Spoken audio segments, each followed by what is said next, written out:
La mañanera de Ángel correspondiente al viernes de esta semana, 9 de octubre del año 2020. Voy a comentar con usted algo, un tema que me cuesta trabajo definirlo y por esa razón lo voy a expresar en preguntas diversas.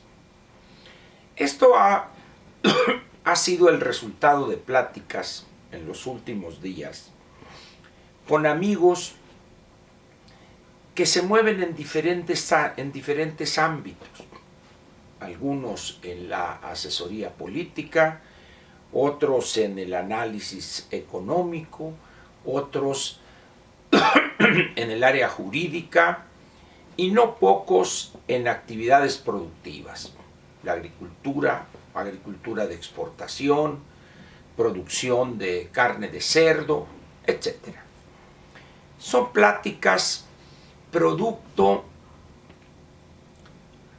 quizá de la preocupación frente a lo que está viéndose y padeciéndose en este país. Una de las preguntas que quizá mejor explique esto que quiero comentar con usted es la siguiente. ¿Por qué tantos no se dan cuenta de lo que realmente estamos padeciendo? Viene a cuento esto ante los anuncios diarios sistemáticos del agravamiento de la economía y del agravamiento de las finanzas públicas. Esto último, dicho de otra manera, la continua o el continuo debilitamiento de las finanzas públicas. Por supuesto que estos juicios nada tienen que ver con la visión casi idílica del presidente acerca de esos temas. También surge o ha surgido la pregunta en estas pláticas en relación con las evidentes mentiras del presidente acerca de este o aquel tema. Por ejemplo, los fideicomisos. ¿A qué se debe? Preguntaba alguien con el que platiqué ayer por la tarde-noche, que me decía, Ángel, ¿cómo es posible que aceptemos pasivamente y que no pocos hayan aplaudido esto que se vio en Cámara de Diputados, cuando se acusa a quienes eran beneficiarios o recibían recursos de esos fideicomisos llamándolos corruptos, y luego se afirma, vamos a investigar y en 10 días o 15 días se verá cuál era el dispendio, etcétera, etcétera? Y dicen, y él recordó una frase que era muy popular en el gobierno o en los primeros gobiernos del general Porfirio Díaz. Mátenlos en caliente o primero mátenlos y luego averiguan. Dice, no es posible con todos los recursos que posee el gobierno federal realizar una investigación completa, exhaustiva, de los recursos recibidos por esos fideicomisos, es decir, los montos que les fueron suministrados, tanto por el gobierno federal como por los montos que esos fideicomisos recibieron del sector privado en pago a trabajos profesionales prestados. No concibo, me decía este amigo, que no sea posible hacer esa investigación. Coincido con él. Luego, algo que en realidad es ridículo si no es porque lo estamos viendo. Esta visita de la señora esposa del presidente a Europa, la primera parada es París, donde fue invitada, se dice, por la esposa del presidente Emmanuel Macron, y leyó ella un poema de Amado Nervo, y luego aclara el presidente que su señora esposa está realizando un viaje comisionada por él para solicitar de gobiernos europeos manuscritos, documentos, etcétera, etcétera, códices, etcétera, para las celebraciones el año próximo de la consumación de la independencia, que serían de 1821 a 2021, serían 200 años, luego 500 de algo que tiene que ver con la conquista, y así. Y luego me pregunta este amigo, que tuvimos una plática larga, con la ventaja hoy de que no cuesta en el celular, es decir, hace usted la llamada y va en la cuota que paga usted. Y me decía: Ángel, si tú fueras gobernante o primer ministro o presidente en algún país europeo, y sabiendo por los informes que tu embajada te envía en relación con la violación de los contratos por parte de este gobierno, la nula seguridad jurídica en algunas, vamos a decir, no leyes, en algunas decisiones que se han tomado antes, ¿tú permitirías que documentos históricos o piezas importantes que han estado en nuestros museos o en tus museos en este país que gobiernas, los prestarías? ¿Verdad que no?, me dice. Y creo que tiene razón. ¿Se imagina usted la vergüenza que llegara de España algún documento, algo, lo que guste usted, y luego el presidente dijera: esto se lo robaron, así es que no lo regresamos? ¿Imagina usted la situación que se generaría? Entonces me dice: ¿no sería factible que un gobernante en alguno de esos países, para no correr el riesgo de algo así, mejor dijera: no tenemos, o no lo prestamos, o lo que gusten ustedes?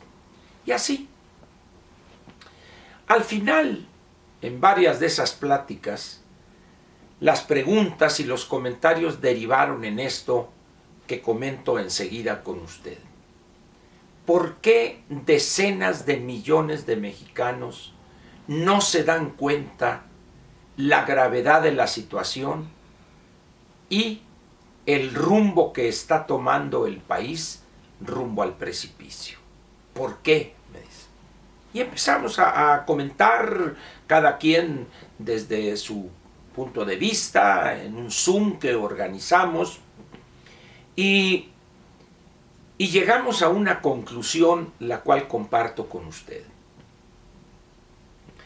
Esto que alguno de los amigos en este Zoom llamó la estupidización colectiva, y dijo él, nos viene de muy lejos en el tiempo. En los años 30 o 40 del siglo pasado, empezando con el general Cárdenas, ¿sí?, y él utilizó una palabra que vale la pena comentarla. Dice, la dinastía de los Cárdenas. Y me dice: mira, Ángel, don Lázaro, gobernador de Michoacán, el hermano de don Lázaro, gobernador de Michoacán, don Dámaso, el hijo Cuauhtémoc, gobernador de Michoacán, el hijo de Cuauhtémoc, nieto de don Lázaro, que es Lázaro también, gobernador de Michoacán. Y todavía, dice, muchos mexicanos criticamos la dinastía de los Kim en Corea del Norte, dice. Y así fueron surgiendo ejemplos. Y repito, la conclusión fue que este proceso de producir siervos en lugar de ciudadanos, siervos con S, no como alguna vez lo pusieron, no sé si el gobierno de la Ciudad de México o alguien, pero es con este gobierno, la 4T. Dice, esto es algo que empezó hace muchos años, Ángel. Y esto se ha expresado de una manera clara, no de ahorita, sino desde años antes, cuando todo se le perdonaba y aplaudía a López. Hoy lo que estamos viendo, planteo otro, es resultado de años de cooptación, de adoctrinamiento, de una vulgarización de la vida política mexicana. Y todo eso da por resultado este ciudadano apático, estupidizado y que está sujeto siempre a los humores del Todopoderoso, de aquel que le va a dar todo, que le va a resolver todo. La verdad es que ya cuando cortamos y cada quien siguió haciendo sus actividades, me sentí más que molesto, triste, por una razón muy sencilla, la cual también comparto en este momento. Porque esta situación, al margen de si este amigo exageraba o no, es algo que no vamos a resolver fácilmente y tampoco en poco tiempo, es decir, rápidamente. Esta es una situación profundamente arraigada en decenas de millones de mexicanos. Y termino diciéndole lo que algunos de los amigos planteó. Ángel, dice, lo peor de todo es que no nos damos cuenta, no somos conscientes de cómo nos han llevado a un estado casi de retraso mental políticamente hablando, me dice. Nos han hecho creer que eso no existe, que somos ciudadanos verdaderos, y eso, me dice, es profundamente doloroso y está arraigado, pero hasta lo más profundo de nuestra forma de ser en México. Esto va a durar años, me dice.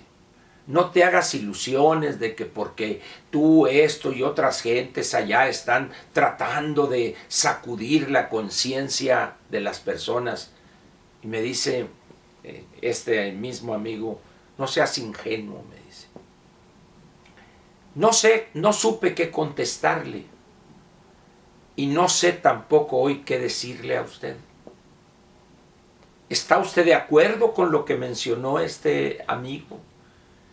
Que esta situación mental que tenemos, esta forma de ver al poderoso en turno, al margen del partido que fuere, al margen de eso, vamos a ver efectivamente ciudadanos que creen que el Todopoderoso les va a resolver todos sus problemas y a cambio de eso Él volteará a otro lado para no ver sus incapacidades para gobernar, su cinismo, su corrupción, la protección de familiares igualmente corruptos que los grandes corruptos hace 10, 20, 30, 40 años.